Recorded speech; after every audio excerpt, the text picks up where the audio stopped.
దేవీ నవరాత్రుల సందర్భంగా బస్తీలో ప్రతిష్ఠించినటువంటి దుర్గమ్మ వారి పూజలు కార్యక్రమాలు ఘనంగా నిర్వహిస్తున్నట్టు అలాగే ప్రతిరోజు ధూపదీప నైవేద్యాల కార్యక్రమాలు అన్నదాన కార్యక్రమాలు మరియు సాంస్కృతిక కార్యక్రమంతో అమ్మవారికి పూజ చేస్తున్నట్లుగా సుభాష్ చంద్రజీ తెలిపారు। ఈ కార్యక్రమంలో బీజేవైఎం నాయకులు దినేష్ గౌలికర్, రవణ సింగ్, సుధీర్ రెడ్డి, మంజులారెడ్డి, సంధ్య, ఆశిష్, గౌలిక, భార్గవ్, స్థానిక ప్రజలు భక్తులు భారీగా పాల్గొన్నారు।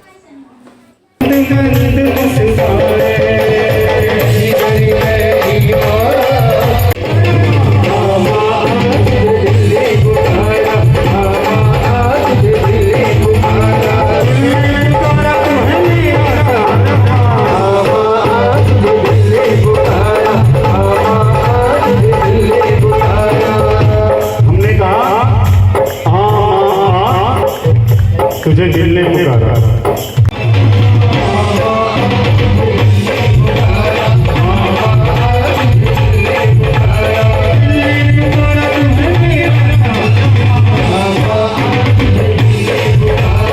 దేశవ్యాప్తంగా దసరా, విజయదశమి, శరన్నవరాత్రుల యొక్క మహాపూజ కార్యక్రమాలు కాశ్మీర్ నుండి కన్యాకుమారి వరకు బ్రహ్మాండంగా జరుగుతూ ఉన్నాయి।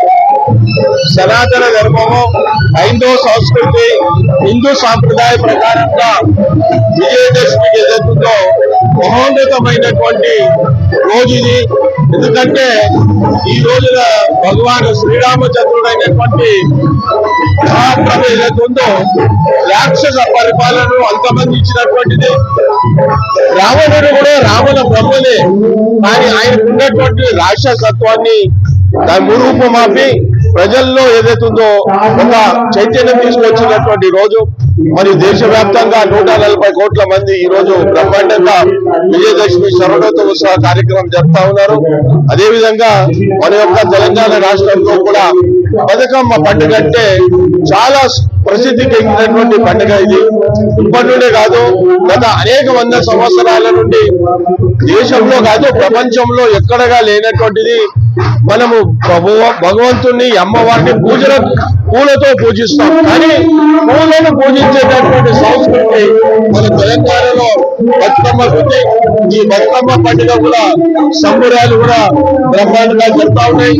ఈ రోజు మన యొక్క సైదాబాద్ ప్రాంతంలో కూడా బతుకమ్మ సంబరాలు కూడా మన యొక్క వీరాంజనేయ మందిరంలో జరిగినాయి। అదేవిధంగా శివాంజనేయ మందిరంలో కూడా ఈ రోజు మన యొక్క మాత జాగరణ కార్యక్రమం ఏదైతుందో శివాంజనేయ మందిర ఆధ్వర్యంలో బ్రహ్మాండంగా జరుగుతూ ఉంది। భక్తి శ్రద్ధలతో అమ్మవారిని పంచుకుంటూ ప్రొద్దున 5 గంటల వరకు జాగరణ కార్యక్రమం జరుగుతుంది। నేను మన ప్రజలందరికీ కూడా కోరుతా ఉన్నాను, పాశ్చాత్యాన్ని వదిలిపెట్టి హైందవ సనాతన ధర్మాన్ని మనము తప్పకుండా గౌరవించవలసిన అవసరం ఉంది। ప్రతి పండుగను కూడా శ్రద్ధతో చేయవలసినటువంటి అవసరం ఉంది। ధాన్యాలు కూడా కొన్ని అపశృతులు జరుగుతున్నాయి। అట్లా కాకుండా హైందవ సంస్కృతిలో నృత్యానికి ప్రత్యేకమైనటువంటి స్థానం ఉంది కాబట్టి దాన్ని కాపాడవలసిందిగా కోరుకుంటూ నేను అమ్మవారిని కూడా ప్రార్థిస్తున్నాను। అమ్మవారు ప్రజలందరినీ కూడా చల్లగా చూడాలని, అందరినీ కూడా సుఖశాంతులతో వాళ్ళని దీవించాలని చెప్పి విజయదశమి శరన్నవరాత్రి సందర్భంగా వెళ్తా ఉన్నాను। జై బలో మహాకాళీ మాతాకి జై భవాని।